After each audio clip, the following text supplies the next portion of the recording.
Hey guys, it's Tom here, and today I want to talk about the GAN I carry. This is GAN's latest smart cube, and it's less than half the price of their previous GAN I V2. Since Daily Puzzle sent this out to me, I've been having a lot of fun on it.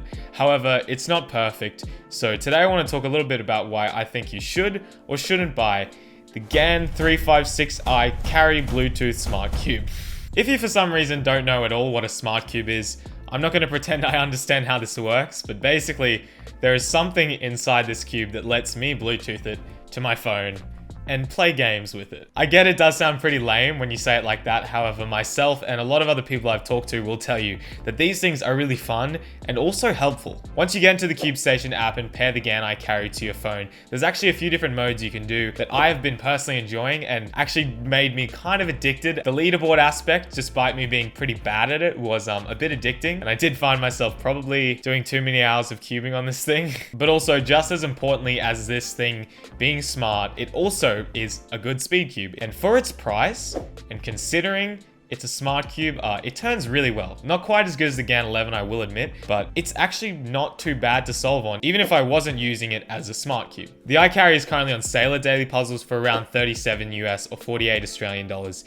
And it's kind of a great price when you consider that some of GAN's actual normal flagships cost a fair bit more than that. But this thing is not only a cube that's nearly up to par with them, but there's also a whole lot of stuff you can do with the smart cube aspect of it. Like I said before, the turning is actually really good, not that much worse than the GAN 11, for example. The only thing is that it's a fair bit heavier because it has stuff in it. I actually personally think it feels kind of cool to have the GAN feeling in a heavier cube.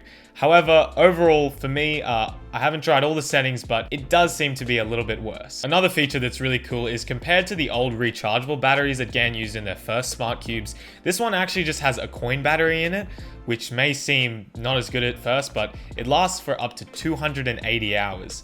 Which for me is probably going to be a couple of years because I don't use this much.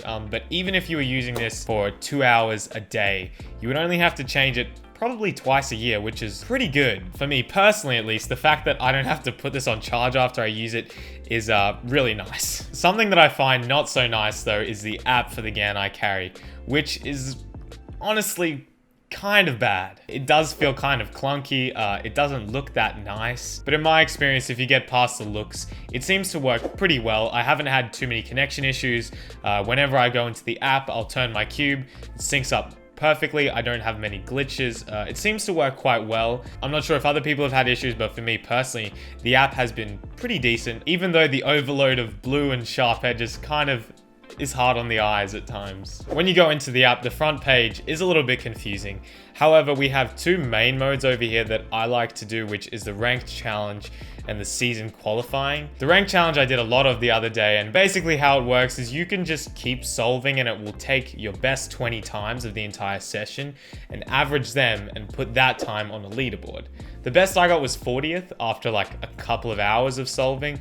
But you know, it's kind of competitive and it's not that hard to work your way up. And I like that after the solve, it automatically gives you a TPS, your move count, your fluency index, and the splits for each step of the solve, which is helpful if you want to know like what part of your solve you need to work on, or just brag to your friends about how fast you can turn the cube. And I really like that it's hands-free. You don't have to keep clicking the app to start again. You can simply do a U and a U prime and it will automatically go into the next solve. And the other mode I really enjoy is the season qualifiers, where basically you go in and search for a match. It'll match you up with someone who's usually close in trophies with you. Not that the trophies mean much. The people I get are either way too easy or way too hard. A couple of times I did find one guy that was like the same speed as me and we kept matching up, which was pretty fun. But sometimes I even get what I think are bots, where they scramble for 30 seconds, one move at a time, and then always go over the time limit.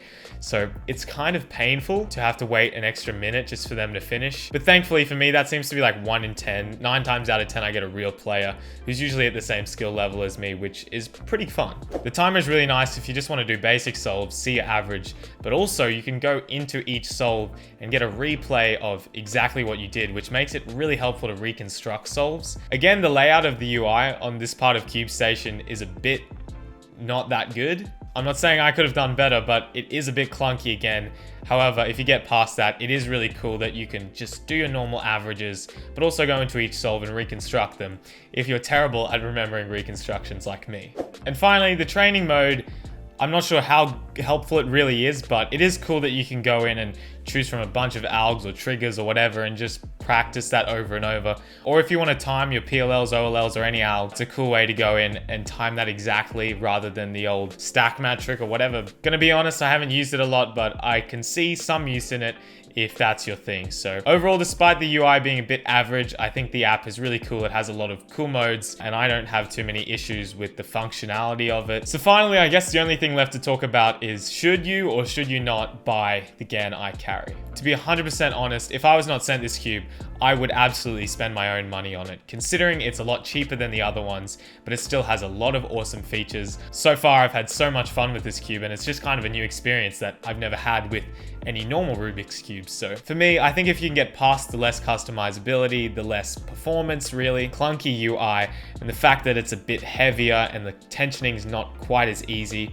I do still think it is a really good purchase that's worth your money. And if you've been really considering getting a smart cube and you weren't sure, I would honestly recommend it. However, if you already have a smart cube or it's not really your thing, then, you know, maybe look at some other reviews and think about it, because I don't think this cube is for everyone. I want to thank Daily Puzzles again for sending it out to me so I could make this review, and I hope you guys enjoyed this video. If you want to check this cube out or any other cube, you can go to Daily Puzzles in the link in the description. And other than that, thank you all so much for watching, and I'll see you all in my next video.